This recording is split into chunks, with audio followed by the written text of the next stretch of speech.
Welcome back students. Much awaited I would say, क्योंकि काफ़ी बच्चों की रिक्वेस्ट थी for amendment lectures. So of course मुझे अमेंडमेंट्स डालना था, बट लास्ट में मुझे कुछ जो मैसेजेस थे उनसे कुछ ऐसे कन्वे हुआ कि आप लोग अमेंडमेंट्स को लेके परेशान हैं, कि कुछ एग्जाम्पल्स अगर मिल जाएं फॉर अ बेटर अंडरस्टैंडिंग।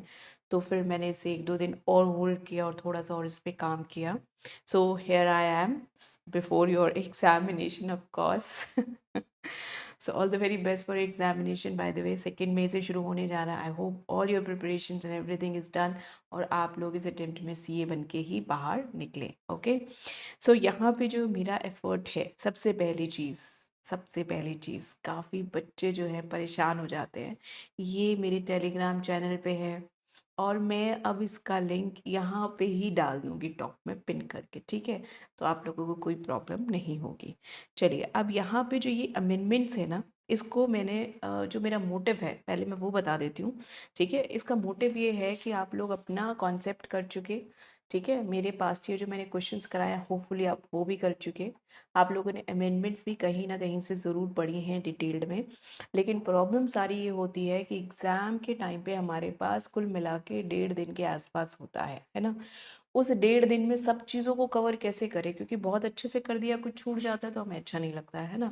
वो एक बैकलॉग माइंड में कहीं ना कहीं घूमता है। हम भी इसी सब से निकले हैं जैसे कि आप लोग निकल रहे हैं। So we better understand this concept. But tension की ज़रूरत नहीं है बिल्कुल भी। जो आपने पढ़ा है वो आपके साथ ही है, कहीं नहीं जाने वाला है। बस अपने दिमाग को थोड़ा सा काम स्टेज में रखो। मैंने यहाँ ये जो बनाया है ना, इसका मोटिव सिर्फ और सिर्फ ये है कि आपको एग्ज़ाम वाले दिन, उससे पहले दिन सिर्फ और सिर्फ इसे 15 मिनट देने हैं, ठीक है? इसका मतलब ये नहीं कि उठा के रख दो और उसी दिन खोलोगे आज देखोगे नहीं। आज जब इस फाइल को डाउनलोड करो तो एक बार इसे डिटेल में चेक कर लो सारा का सारा। पहले मेरा थोड़ा सा माइंडसेट ये था कि मैं इसे रीड आउट कर दूं, क्योंकि काफ़ी बच्चे ऐसे होते हैं जो कहीं इधर उधर ट्रैवल कर रहे होते हैं। उस टाइम पे कान में लगा के उन्हें लगता है कि मैं पढ़ूंगा, इससे अच्छा मैं सुन लूँ। आधा पौना घंटा जितने में भी मेरा सुन के कवर अप हो जाए हो जाए। बट ये जितना है ना, उस हिसाब से मुझे लगा कि ये बहुत लंबी वीडियो हो जाएगी और शायद अब वो टाइम नहीं बचा आप लोगों के पास कि आप उतनी लंबी वीडियो को सुनेंगे, है ना? So cut things short. I decided कि मैं इसको आपको सिर्फ समझा दूंगी कि हाउ टू डू इट, ठीक है? How to understand it, right? So ये जो है अमेंडमेंट्स, इसमें जैसे मैंने चैप्टर्स को सेग्रीगेट कर दिया है। पीजीपीपी की अमेंडमेंट आपको एक जगह मिलेंगी, है ना? ऐसे ही आप दूसरे चैप्टर पे जाओगे तो आपको उससे रिलेटेड अमेंडमेंट्स मिलेंगी, है ना? सो ये चैप्टर वाइज अमेंडमेंट है आप लोगों की। तो आप कोई चैप्टर को छोड़ रहे हो या कोई चैप्टर आपने नहीं पढ़ा तो डोंट डू दैट अमेंडमेंट। या फिर आप सिर्फ एमसीक्यू कवर करना चाहते हो तो सिर्फ अमेंडमेंट्स करके चले जाओ, चॉइस इज़ योर्स। तो जैसे ये सेक्शन के अंदर अमेंडमेंट आई, ठीक है? सो मैंने यहाँ लिखा है कि अमेंडमेंट क्या है, इसका लीगल इफेक्ट एग्जैक्टली आया क्या। एक एग्जाम्पल छोटा सा मैंने यहाँ पे डाल दिया है, बेटर अंडरस्टैंडिंग ऑफ दिस, ठीक है? और मैंने यहाँ कुछ रिमार्क्स दिए हैं और वो रिमार्क्स बिल्कुल मेरी पर्सनल चॉइस है। जब मैं पढ़ा रही होती हूँ सामने तो डेफिनेटली मैं बताती हूँ कि कहाँ सेक्शन जो है वो परेशान था, कहाँ इश्यूज आ रहे थे और ज़्यादा केसेस जो थे वो पेंडिंग पड़े थे सुप्रीम कोर्ट में, या हर दूसरे दिन कोई केस आ रहा था। तो उन सब चीज़ों को टैकल करने के लिए वन शॉट सोल्यूशन दे दिया गया कि इसको भाई लॉ को ही सॉर्ट कर दो, यहाँ कन्फ्यूजन ही मत छोड़ो। क्योंकि हम बार बार इंटेंट चेक कर करके परेशान हो चुके थे। और जितने केस उतनी सुप्रीम कोर्ट की जजमेंट्स, वहाँ पे भी फिर प्रॉब्लम आ रही थी कि ज़रा ज़रा से फैक्ट डिफरेंसेस पे जजमेंट्स में डिफरेंस था। सो इन सब चीज़ को अलाइन करते हुए इन्होंने इसे अमेंड कर दिया। सो यहाँ पे बेसिकली मैंने इन पर्पजेस को क्लेरिफाई करने की कोशिश की है, सो दैट कि आप लोगों को ये दिमाग में ना स्टोर रहे कि ये क्या वजह थी जिस लिए आया। तो फिर आप लोगों को इसके ऊपर ज़्यादा या रट्टा या लर्न रखने की कोई प्रोबेबिलिटी मुझे तो नहीं लगता आएगी, है ना? सो मैंने वो अलाइनमेंट्स आप लोगों को यहाँ देने की कोशिश की है हर सेक्शन के साथ पूरी डिटेल में। ये मैंने बहुत शॉर्ट लिखने की कोशिश इसलिए की है क्योंकि मेरी ये अंडरस्टैंडिंग है बेसिक कि आप पढ़ के आए हैं, आपके पास कॉन्सेप्ट्स अमेंडमेंट सब डन है। तो यहाँ सिर्फ आपको देखना है और आपको याद है, अच्छा अच्छा हाँ हाँ हाँ हाँ, ये तो ये था, ठीक है? और ये 15-20 मिनट से ज़्यादा आपका टाइम एग्ज़ाम वाले दिन ना ले, ठीक है? अब इसके बाद मैंने यहाँ पे जिन लोगों को थोड़ा और इम्पॉर्टेंट लगता है कि नहीं मुझे तो थोड़ी सी और डिटेल पता होनी चाहिए अगर एमसीक्यू आ गया, तो मैंने यहाँ पे ना कुछ केस स्टडीज़ भी दी हैं हर एक चैप्टर के बाद।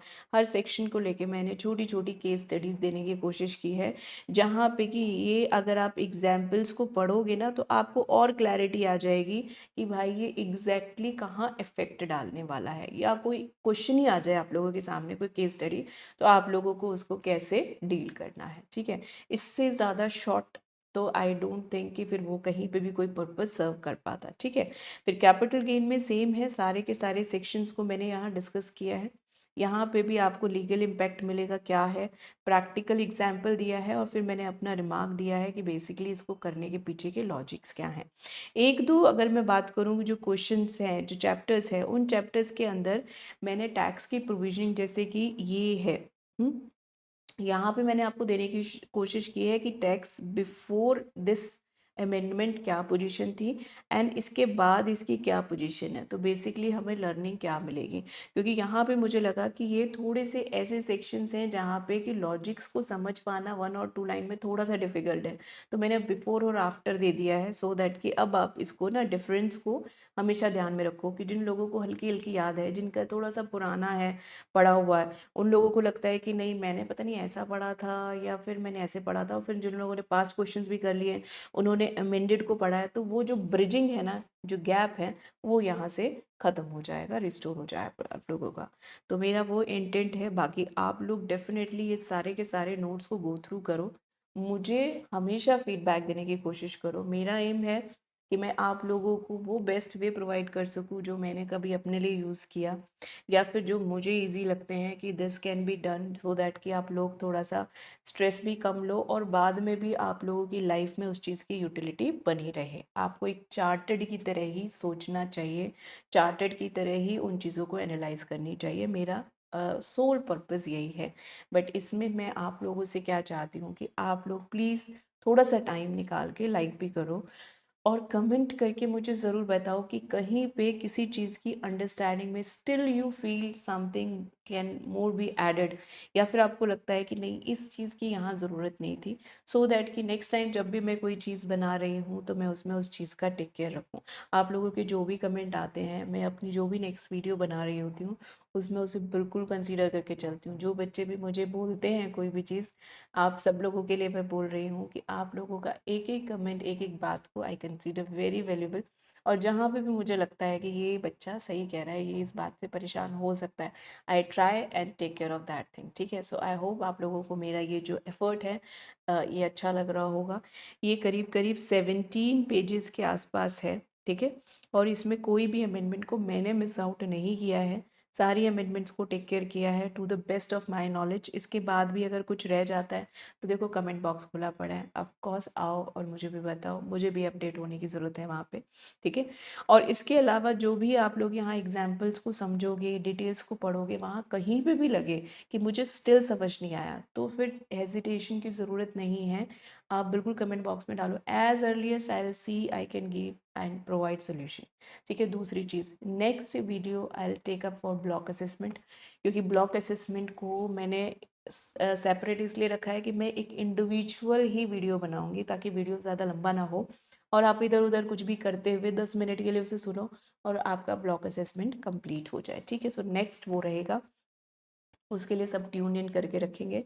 और सारे बच्चे जो मुझे बार बार बार बार पूछ रहे हैं मैम ये चैप्टर है क्या, इसमें मैं ये सेक्शन छोड़ दूँ क्या, ये मैं सेक्शन छोड़ दूँ, भाई साहब इतना भी लिबर्टी मत लो, मैंने जो गेस्ट पेपर दिया है कंप्लीटली चलो उसके ऊपर, ठीक है।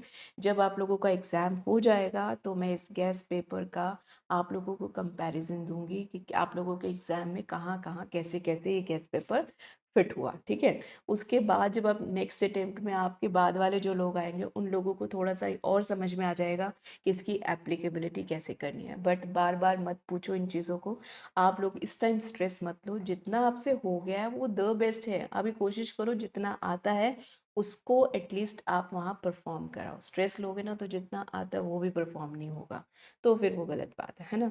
जितना गेस्ट पेपर दिया है 65+ तो आपके कहीं नहीं है, तो पास तो आप हो ही रहे हो यार, क्या टेंशन है, दूसरे सारे पेपर्स के ऊपर फोकस करो और इसको भी, ठीक है। And thank you so much for listening, take care and continue to be here, okay, bye bye.